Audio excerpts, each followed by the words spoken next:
Hey guys, Susan Thomas here, and today I'm going to teach you about an essential jewelry making kit of tools. I'm going to show you what they are and how to use them.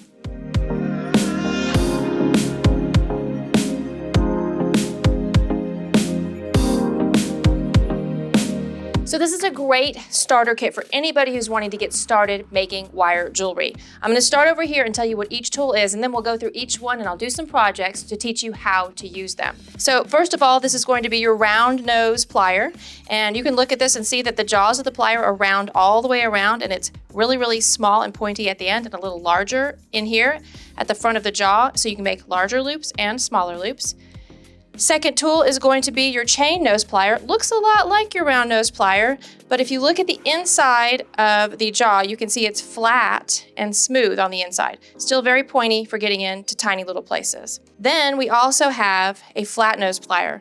I'm just going to show you the difference between these two like this, so you can see that that one is flat across the end, so you can grab larger pieces of wire and larger surfaces. It's a little sturdier than your chain nose, but still flat and smooth on the inside. And we also have a bent chain nose plier, which is great for getting into little tiny places and kind of going around corners and pressing down little tiny pieces of wire, still flat and smooth on the inside. And then finally, absolutely essential to jewelry making is a flush cutter, which you're going to use to cut all of those wires when you finish working with them. So these are your essential wire making tools, and what we're going to do is get started with the round nose plier. And this is probably one of my favorite pliers. When I first tried to find one of these are actually really hard to find. I went to a hardware store and asked them for round nose pliers, and they do not have those here. This is a specialized jewelry making tool. So this is where you need to get it. This is what you need to get. And I like this one because it comes with 5 more essential tools for making jewelry. What I'm going to do first is I'm going to show you how to make basic connectors. And this is the tool you need to make basic connectors. 2 different styles of basic connector. Here's one. That's just going to be a tiny little wire wrapped connector that you use on tiny wire to get things like diamonds and pearls attached to your chain. And then you're also going to do something called a rosary link connector. And these are not closed connectors. You need larger wire to do those. So in my hand, I now have 2 different styles of connectors. This is an open rosary link connector, and this one is a closed twisted wire connector. This one's going to use heavier wire, and that one's going to use finer wire, but both use my round nose plier. So let's start with the rosary connectors. I'm going to cut myself, using that flush cutter, a little bit of 20 gauge wire. And just always make sure you flush cut the end. And that means that when you're working with this, you want to use that flattened flush side as opposed to the side that has kind of a divot in it. So you get a nice flat cut. Then what you're going to do is take your round nose plier and you're going to grab it about 3/8 of an inch down from the end and bend that into a 90-degree angle. Then you're going to grab that about halfway up this plier and roll this into a loop, like so. Oops, let me get that a little bit better. Just like so. Now you can see, if you look at this earring that I already started, that that loop matches the loops on the earring. So what I do next is take a bead, put it on just like that, and then I'm going to bend the other bit of 20 gauge wire back down into a 90-degree angle and then cut the exact same length. It's right at about 3/8 of an inch. Flush cut that, grab it at the same place on my round nose plier, and roll this into a loop. Ta-da! So now I just have to do 2 more of those, and I can put these earrings together. So 3/8 of an inch, bend, grab it about halfway up the plier, and roll into that loop, like so. And then other side, grab your bead, put that on, bend, trim, and roll. And you can see I'm kind of rolling instead of pulling, so I get those pretty connectors.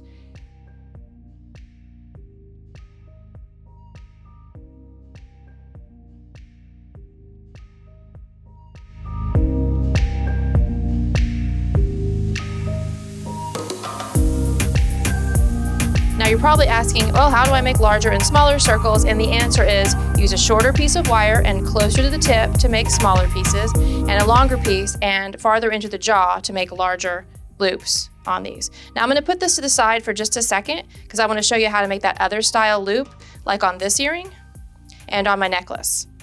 Same tool, different wire. So for this one, I used 24 gauge wire, which is a little bit thinner. It's about 1/2 millimeter, and 20 gauge is about 0.8, a little bit closer to a full millimeter. I'm going to cut a little bit more wire, about 6 inches. And this one's probably going to be a little bit harder to see, so I'm just going to put this black background behind this so you can really see what I'm doing. I'm going to grab the wire right down here about 1.5 inches from the top, and I'm going to bend it once again into a 90-degree angle. Then I'm going to re-grasp the wire about 1/8 of an inch from the bend, and I'm going to roll it into a half circle. So I'm going to take that out just so you can see that half circle. Now I'm going to put my wire back in here. Now a lot of people will do this. They'll take their plier out and they'll reposition and they'll grab it out here. Makes a really unattractive look. So make sure you get the plier right back in there and roll this all the way down, or pull it all the way down and around the plier so you get a loop. So I basically just use this like a mandrel. And then I'm going to bring in my chain nose plier for the very first time, and I'm going to re-grasp this circle. Now, why am I switching? Well, because that is smooth on the inside and this is round. This could actually cut this wire, and this will not. It'll just hold it and it won't mar it. So then I'm going to take the leftover wire and I'm going to wrap it 3 times. That's 2, 3 times around there, just like that. And look, now I have a closed connector, so this very light wire will stay together.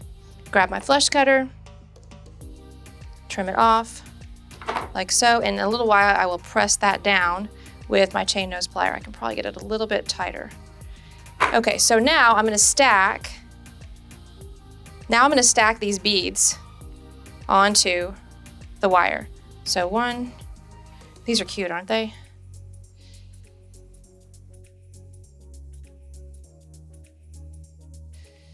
3,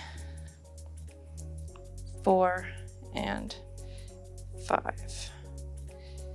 All right, so now all that's on there, and I'm just gonna make the same connector on the other side. Now, the way to make this exactly the same as the first side is to make sure that you leave a little space for your coils. So see how I'm grabbing it right above the top of the beads, but I'm leaving myself a little bit of space by using that as a spacer, that little bit of the plier as a spacer.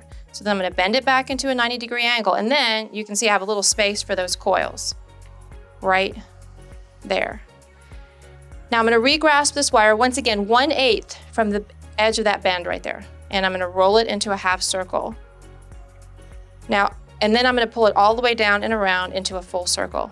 Now I will tell you, this is the way this has been done for thousands of years. I don't even know how many years, but I didn't make this up. This was made up by jewelers. Jewelers use this technique. If you want these to be perfectly on top and bottom of your beads like that, then you should do it this way. I'm telling you, there's plenty of other techniques, but I've never found one better than this one for getting them absolutely perfect. And I'm going to wrap 1, 2, 3 times, and then trim off the extra wire with my flush cutter, and I've got that. Now, I need to put all these earrings together. So I'm going to switch out from my round nose plier. I don't need the round nose plier anymore. I'm going to put that to the side, and I'm going to switch out to my chain nose plier, which is flat and smooth and pointy on the inside. First of all, on this one, I had a couple little pieces of wire sticking out. So I'm going to grab my chain nose plier, and I'm going to press those little ends down. And to do that, I'm actually going to use my bent chain as well. I'm going to hold onto that loop, and I'll tell you why I'm holding the loop. If you hold the beads, what happens when you try to squeeze this is it kind of flips. The beads flip and it flips out of your way. But if you hold it here, it keeps everything still, so you can grab that little end and press it down where it belongs, like so. There, that's perfect. And we'll do the same thing on the other side. So see, and this bent chain's so great because see how it kind of gets out of my way? And I can then get in here and grab and press and get that last little bit of wire squeezed down with my chain nose plier.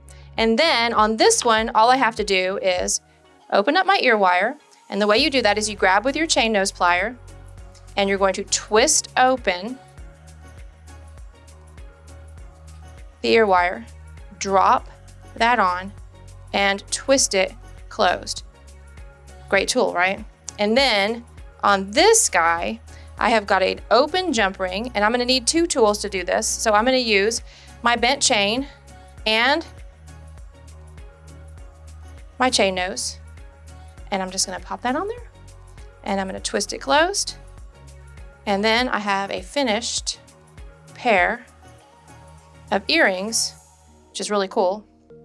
And one thing I will tell you about these is these are jump rings. These are jump rings as well. This one's a little bit bigger. So let me show you one more time with the bent chain and the chain, how to open and close a jump ring correctly. Because this is probably #1 jewelry making skill, and nobody thinks it's very exciting because, oh, how boring, it's a jump ring and you're opening and closing it. But I will tell you that when people come to you after they find out that you've learned how to make jewelry, they're gonna say, oh, my necklace is broken, can you fix it? And you know what's gonna be broken? Nothing. Just the jump ring is gonna be off of it. So you're gonna have to open and close a lot of jump rings. Don't let them see how long it takes, because it's like 2 seconds. So what you do is you grab one end with your bent chain or your flat nose, other end with your chain nose, and you always want to twist it open and twist it closed. You never want to try to pull, and I'll show you why. If I pull this open like this, it's impossible to get it back into a pretty circular shape. They always get all mangled and bent. Of course, that one didn't, but normally they do. So what you want to do is you just want to make sure you twist it open, drop whatever you want on, and then twist it closed.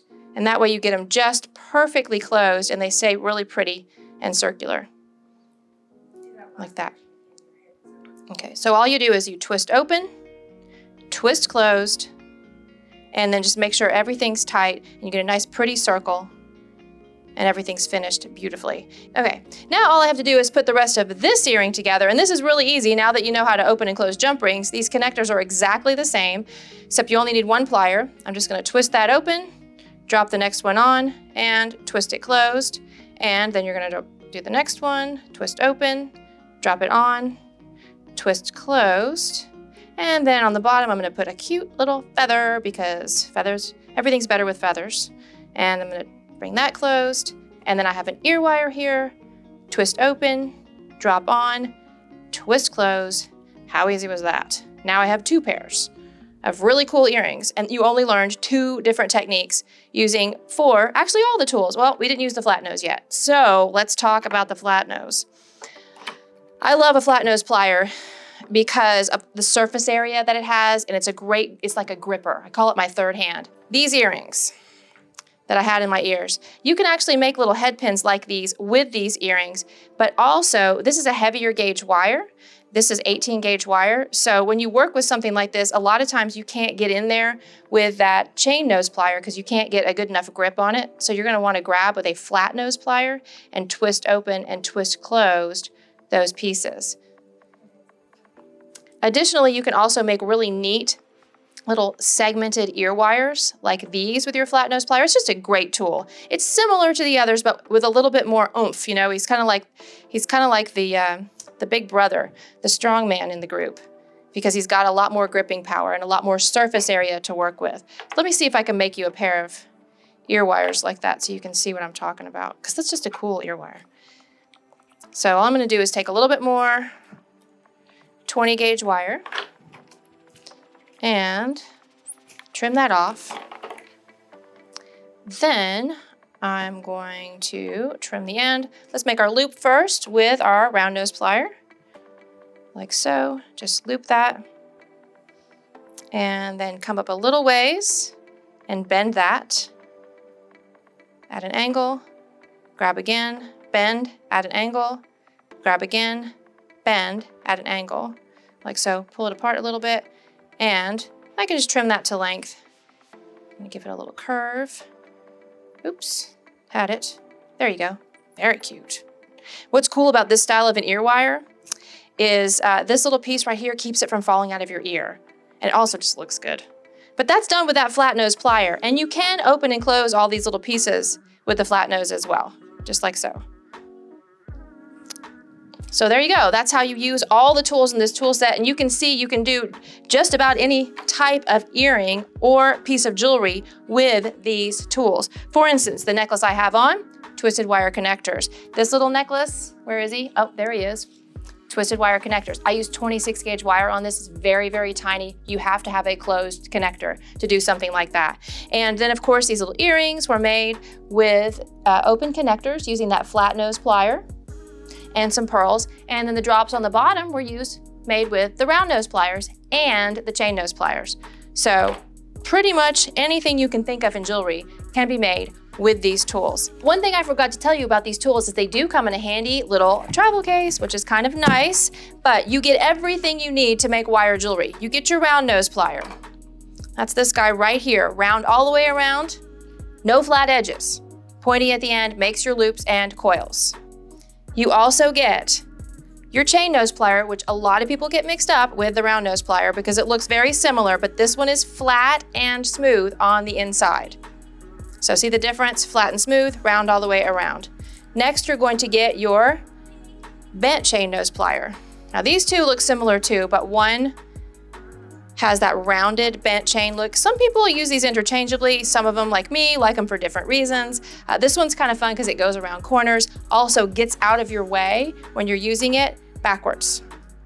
And then we have your flat nose plier, which is similar to these two, but then has that bigger grabbing surface area at the end, so you can really get a hold of larger gauge wire and open and close larger pieces of metal. And finally, of course, your workhorse, the flush cutter. Have to have it. It's impossible to do any jewelry without something to cut the metal. Thanks so much for watching. If you guys would like to pick up some supplies like the ones we worked with today, check out the links down below. What kind of questions do you have about using jewelry making tools like these? Let me know in the comments. Don't forget to like and subscribe and ring that bell, and I'll see you again next time.